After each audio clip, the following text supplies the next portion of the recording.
Welcome to Empowered to Grow, the podcast. I am your host, Hanan Basha, the business doctor.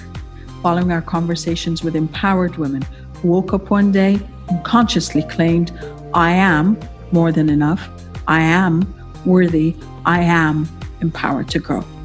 And along their empowering journey towards realizing their own potential and their quest for growth, they became a beacon of hope and guidance for others. May you also find your inner power to grow. Hello again, everyone. This is your host, Hanan Basha, and this is the Unchartered discussion of Empowered to Grow. I'm still with the lovely Tara Al Kadi, and we had this topic that we were talking about, and I thought that it might be a bit new for the things we spoke about in this podcast. It is about going for higher education. So you're done with your bachelor's degree, you're done with a master's degree, you pursue a doctorate degree, and then you realize, now what? And I think that is a point. I thought I was the only one that suffered from this kind of yay. And then, okay, 30 seconds later, now what? What do I do? What? Until everyone I spoke to, they're like, oh, because you've achieved something, you've been, and this especially because a doctorate degree usually takes years. It's like you've been working so hard towards this goal. And then you reach the top of that mountain and then you realize, where do I go from here? I mean, there are those, of course, that are very clear that I want to utilize this for that. I want to do academia in this very specific field or this very specific university. But for a lot of the people who are doing it, well, technically, they're part of the 3% of the world who actually complete the degree, because a lot of people also in the middle, it's a very frustrating and testing experience.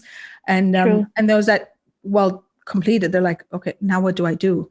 And I think for me, as we were talking earlier, for me, it was after I completed my degree, and it was less than a month and a half. And I went into a health coaching certificate. So I just wanted to understand, okay, what do I want about my body? I want to understand my body. And you went into life coaching, and it's not that the experience and the knowledge you gain, but I think it's that part of the now what? And maybe it's the goal orientation. Is it I've achieved the maximum of the goal you can get? It's the eternal nerd. It's the eternal nerd. Well, that too. The love of learning. No, there's a love of learning. Yes. And if you have that, I think you never cease to. I'm always learning. Yes. And I thought, like, the minute I finished the PhD, I was like, that's it. I'm done. Yes. I'm gonna go all silly. I'm never gonna read again. Yeah. I don't care. I'm gonna be an airhead, and this is a deal, you know. And I did go into having fun and entertainment and stuff, but still the eternal nerd, you know? And so, I think, in fact, I mean, there was slight disappointment after the PhD because I had plans for my career that I thought having the PhD would skyrocket my academic career. And and then, no, nothing happened. In fact, I think my salary dropped like £1,000 for something like that. And I was like, I don't get it. Why would that happen? Why would it drop after? They're like, because now you're in a new category and you're like at the beginning level of I'm like, what do you mean? And they're like, but with the older one, you were on the top. I'm like, this makes no sense. Are you literally saying I'm penalized for having? And they're like, kind of, yeah. And I'm like, okay. So that was another wake up call. And I'm like, oh, okay. And then again, for me, it was I need to continue to improve and develop and strengthen my knowledge and my skills. It's just this desire to learn and improve because there is no limit to how much you can learn. So knowledge is something, it never ends. And I tell my students, I learn from my students just like they learn from me. I learn from my coachees just like I try to help them. Same here. I think I learned so much, especially when you sit with different people and people who are not necessarily similar to you in character. You have so much to learn. You know, there's so much potential because you share your experiences and you talk. And so, it's not a finite thing. Knowledge is infinite, and the desire to learn and improve and grow internally is always there. Yeah. Hence the coaching. Yes. And you know what? I'm also doing a career coaching course now. So. Well, you know what? I'm actually doing two certifications.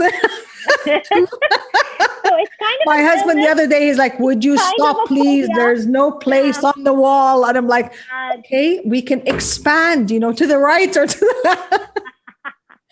But I think the point is, it is not, I think, and I don't want to say this is a general rule, but I believe there's a big chunk of not only that you want to learn and evolve, it's also that you feel this need to share. And I think that is the beautiful thing. Like we used to have this phrase that we're not amoebas, and thus we get the right to evolve and grow on a daily basis. And there's a part of me that really feels that, okay, I'm interested in an area. Let me explore it a bit more. And sometimes the exploration is not just let me read a book or let me read an article or let me do so. I want to get more on the expert side of matters. And but beyond that, it was more about, and I think for me, that was another transitional moment in my life was, okay, I have all this knowledge and maybe a career perspective or professional outlook is not the area to kind of dump it out in that way or utilize it or capitalize on it. I actually wanted to share it. And I wanted to share it for the sake of empowering others with this knowledge. And I can't say that I can give them everything I know, because there are parts that I know I don't know I know, because there's so much in there. But it is that I think I believe the sharing part, and that's why even I started this webinar series and I'm calling it Sharing is Empowering, because it is a beautiful thing to be able to share a piece of knowledge, to enlighten someone with that. So resonates with me. This really resonates. Here it is. Hence again, as I'm telling you, things came together. Mm-hmm. The teaching for me was this idea of sharing knowledge. So this is why when I look, at a point I was like, what is this? You're a life coach or you're a media professor or, what's going on? It doesn't make sense. But that's the essence is there. It's communicating and sharing the knowledge. So it's an overlap. And this is really how it is. This is how I am as a professor. I'm the type of professor who shares the notes and gives detailed slides and PowerPoint. No, I'm not the type that goes, no, I like to give it all because I believe knowledge is to be shared. And this is where, some people don't. And I mean, and they're not necessarily wrong. Maybe they like you to go do your own research, but I'm the type that would like to give you the information because I feel you will take it and you will develop it and tweak it and you'll take it a step further. And this is what happens. And my videos, just like when you said, it was actually because coaching as a business, or it would be a one-on-one for paid clients, but then I didn't want to just do that. So the videos were for those who could not afford the private sessions. Yeah. Although I'm not that expensive, but still, and people who don't have access, or people who cannot come and meet me, or have the online. Or people who still don't understand coaching, the concept of what to do, and there's a lot of confusion between a coach and a therapist and a psychologist, and all of that. And some people still don't trust that. So you're going to tell me what to do? Are you going to give me medication? No, I'm not going to tell you. Yeah. So the videos was just sharing knowledge. I mean, that was the platform that I wanted to just tell my story without going into my personal details too much, but just to show enough to show that I experienced this, I had this hardship, and this is how I dealt with it. So it was a very practical formula of this is how I dealt with it, and this is what worked. And this is, if you want it to work, this is, this is my knowledge. Those are the possible reasons, and here's the solution from my point of view. And it's all about sharing and saving them though. But I think there's also something that you said that really resonates with me as well, Tara. And it's that part about I share a lot and I share a lot of my knowledge, because I think there's this thing that stems that this abundance. I think when you share that much, it's because you feel abundant. You feel abundant with your knowledge. And I always say that when you share your knowledge, no one is actually taking it away from you. It's still yours. Yes, they can take it. They can capitalize on some things. And as you said, they can evolve it in their own in their own direction or from their own perspective and stuff. But in essence, it's still mine, and I can still share it again, and I can still evolve and kind of build on it and then share a different version of it. And I think that is the part that some people miss out on. For me to tell you what I know does not mean that I know any less. I'm actually a well. So I'm filling up and you're getting, and there's a reserve and there's abundance and there's this coherence and synergy and cooperation that is a beautiful thing. And people don't see it as often.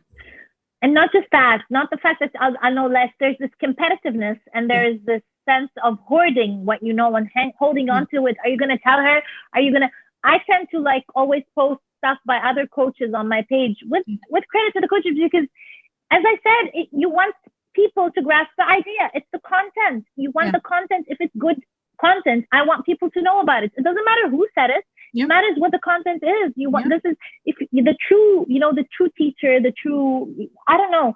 It's kind of, I don't know if it's selfless, but it's really the whole idea behind what we're doing. I mean, you want to help people. So, and the other thing is that you could also be sharing, as you said, other people's content, even though you could be talking about the same topic, but each person has a different perspective. Each person has a different style.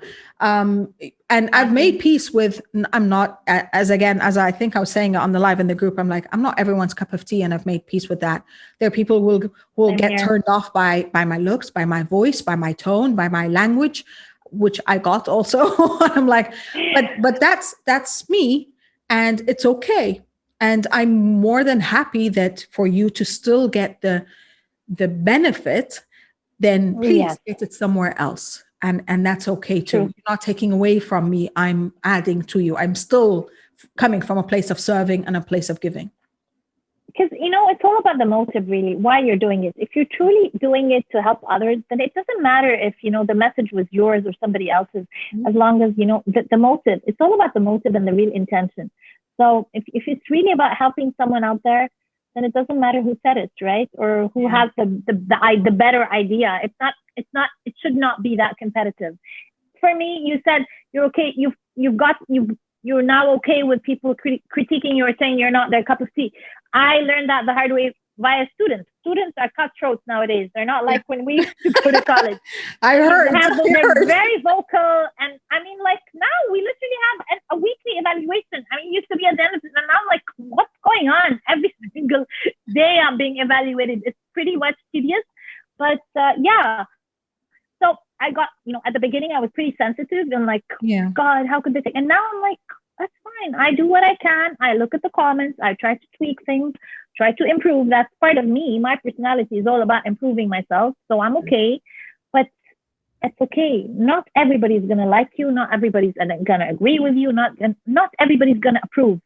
Goes back to what we said at the very beginning, which was trying to fit in and gain acceptance or play the role that people expect of you. Yeah. Well, I think we can go on for a few more hours, but I hope we made our points clear. I hope. No, I'm sure there will be a lot of value that people can extract from our chat. I hope they resonate with that. I really do. And I like to end on this note of abundance and this note of giving and this note of service. And it has been a pleasure. Thank you once again. Mutual. I had a blast. I was just telling you offline, so let me just say it online. This was therapeutic for me. So the coach was having a blast, and this is what I said. Do stuff that you're passionate about, because this to me is the fun part of after a very long, hectic, draining day. I mean, literally. And I come here and I'm like, oh, I have this session and I can't believe how am I going to focus? And I let loose and I have a blast. It's 100% fun for me. 100%. Same here. It's same Thank here. You so much for this lovely opportunity, honestly. Thank you, Tara. And I can't wait to meet you in person and have many more sessions. Inshallah. Many more sessions. Inshallah. Thank you. Have a beautiful evening. Thank you, everyone, for joining us. Yet again, empowered you, empowers others. Live in abundance, live in prosperity, live with love and in love. It is a beautiful state of mind to be, and it is a choice. So choose wisely. Thank you and bye. Thank you for listening to the Empowered to Grow podcast. For further engagement with a tribe of empowered women, join my Facebook group, Empowered to Grow, or visit my website, www.hananalbasha.com. I'll catch you on the next episode. And until then, know that empowered you empowers others. Love, abundance, and prosperity to you all.